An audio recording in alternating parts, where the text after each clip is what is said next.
Why gravity stopped being a force. For centuries, gravity felt obvious, dependable, and almost comforting, a silent pull that explained falling apples, orbiting moons, and the slow, reliable order of the heavens. It was a force everyone trusted, the one interaction that never seemed mysterious, never seemed strange, and never appeared to question intuition. And then physics discovered that gravity was never a force at all. To understand why gravity lost its status as a force, we must return to a moment when the universe still looked mechanical and predictable. In the classical view, forces acted across space, pulling or pushing objects along invisible lines. Gravity fit perfectly into this picture. Mass attracted mass. Distance weakened the pull. Equations worked. Predictions matched observation. Confidence settled in. This understanding shaped everything from planetary motion to engineering. Stars orbited galaxies. Planets traced clean ellipses. Time ticked uniformly for everyone, everywhere. Space was a fixed stage, and gravity was simply one more actor moving objects around upon it. Nothing about this picture felt incomplete, but cracks began to form when measurements became precise enough to notice subtle inconsistencies. Mercury's orbit drifted slightly. Clocks behaved differently at different heights. Light bent near massive objects when it should not have. Gravity was following rules no force should obey. At first, these anomalies were treated as errors, unmeasured influences, missing planets, minor corrections that would preserve the old framework. But the discrepancies refused to vanish. They grew sharper with better data. Gravity was not behaving like a force acting through space. It was doing something else entirely. Then came a radical idea. What if gravity was not pulling objects at all? What if mass was changing the shape of space itself? What if objects were not being forced to move, but were simply following the straightest possible paths through a curved universe? This idea sounded absurd at first. Space was supposed to be empty, passive, unaffected by matter, but mathematics said otherwise. Mass distorted geometry. Time slowed. Paths bent. Motion changed without any force being applied. Gravity did not disappear. It was reinterpreted. Objects fell not because they were pulled, but because space-time told them how to move. What felt like force was geometry, enforcing consistency. This realization did more than adjust equations. It erased one of the most familiar ideas in physics. Gravity was no longer something acting within space. It was space itself, responding to mass and energy. And once this was accepted, nothing about motion, time, or reality itself could ever be viewed the same way again. Once gravity was reimagined as geometry rather than force, the universe itself began to feel unfamiliar in ways that no equation alone could fully prepare anyone for. Space was no longer an empty container stretching endlessly in all directions. Time was no longer a steady river flowing identically for every observer. Together, they became a single fabric, flexible, responsive, and deeply affected by whatever existed within it. In this new picture, mass did not reach out across space to pull other objects closer. Instead, mass told spacetime how to curve, bend, and distort, and spacetime responded by guiding how objects were allowed to move. Planets followed curved paths not because they were being tugged by an invisible hand, but because straight lines themselves were warped. Falling became a kind of natural motion, not a forced one. Objects were simply obeying the geometry they found themselves inside. This idea explained the anomalies classical physics could not. Mercury's drifting orbit was no longer mysterious. It was tracing the curved spacetime near the sun. Light bending near massive stars was no longer impossible. Light was following curved paths just like everything else. Even time slowing near strong gravity made sense. Clocks were not malfunctioning. Time itself was flowing differently depending on where you were. Gravity had stopped acting instantaneously across distance. Changes no longer traveled infinitely fast. Ripples moved through space-time at finite speed. When massive objects shifted, the geometry adjusted gradually. The universe gained a kind of elasticity. Cause and effect were restored without invisible forces leaping across emptiness. This transformation quietly unified motion and gravity. Objects in free fall were no longer accelerating in the traditional sense. They were moving naturally. Acceleration became resistance to space-time's guidance. Standing still on Earth required force. Falling required none. The idea of rest was inverted completely. This reversal had profound consequences. Astronauts orbiting Earth were not weightless because gravity vanished.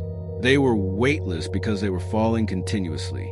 The sensation of gravity was revealed as resistance, not attraction. Floors push up, chairs push back. Gravity itself simply sets the paths.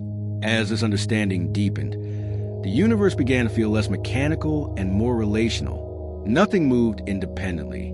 Every mass reshaped the stage for every other mass. Motion became collective. Space and time were no longer passive spectators. They were participants. What had once been the simplest force in physics had become the deepest description of reality's structure. Gravity had not weakened.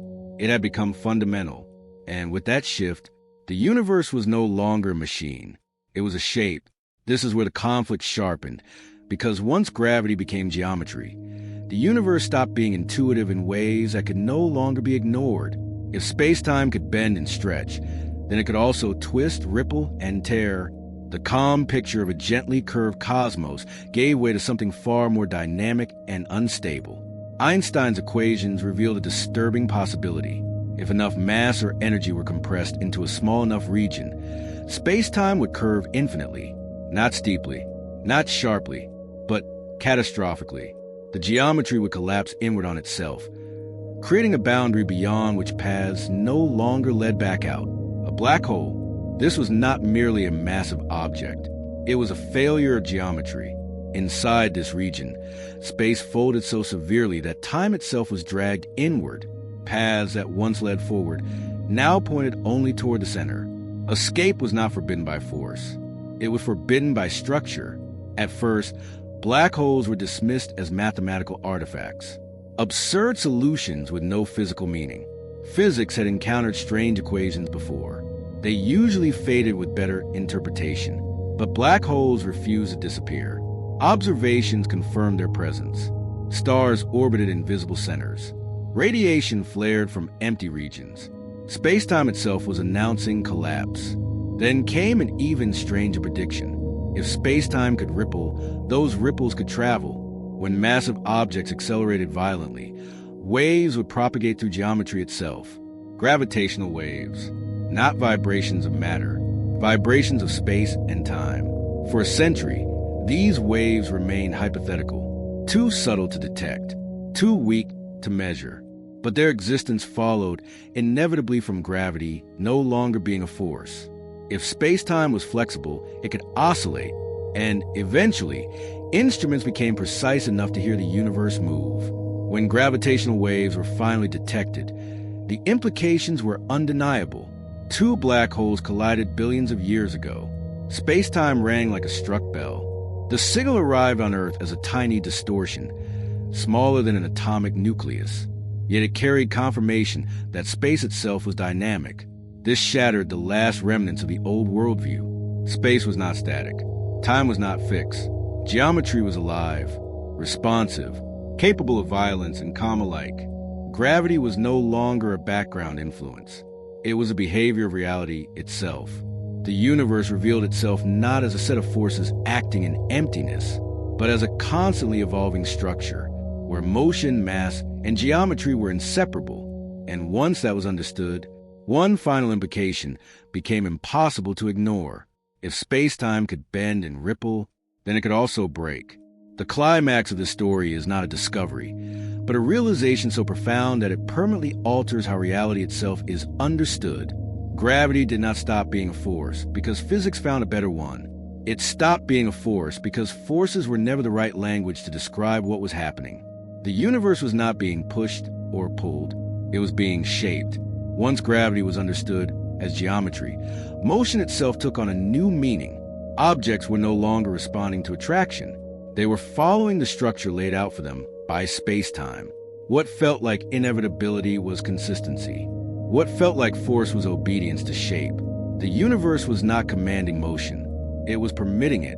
This reframing exposed how deeply misleading intuition had been. We imagine space as empty and time as universal because our senses evolved at scales where curvature is subtle. But at cosmic extremes, Spacetime reveals its true nature.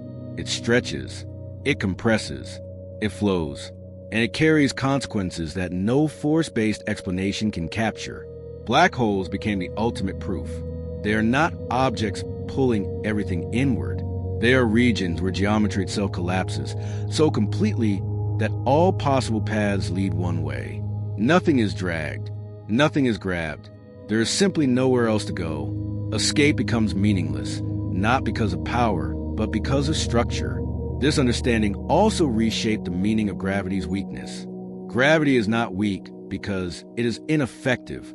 It is weak because geometry responds gently unless mass becomes extreme. Yet over vast distances and long times, that gentle response shapes galaxies, stars, and the entire architecture of the cosmos. Soft influence accumulates into absolute control. Perhaps the most unsettling implication is this. If gravity is geometry, then spacetime is not a passive arena. It is an active participant. It reacts. It evolves. It remembers. The universe is not happening inside space and time. Space and time are part of what is happening. This realization unifies motion, causality, and existence itself. There is no background separate from events. Everything that exists contributes to the shape of reality. Every mass leaves an imprint. Every movement sends ripples outward. Nothing is isolated. Gravity did not disappear. It became deeper than force. It became the rule that connects everything without touching anything. The architecture beneath all motion, the silent author paths. Once this is understood, the universe stops feeling mechanical. It feels relational, interconnected, alive with structure rather than command. Gravity did not stop being real. It stopped being simple.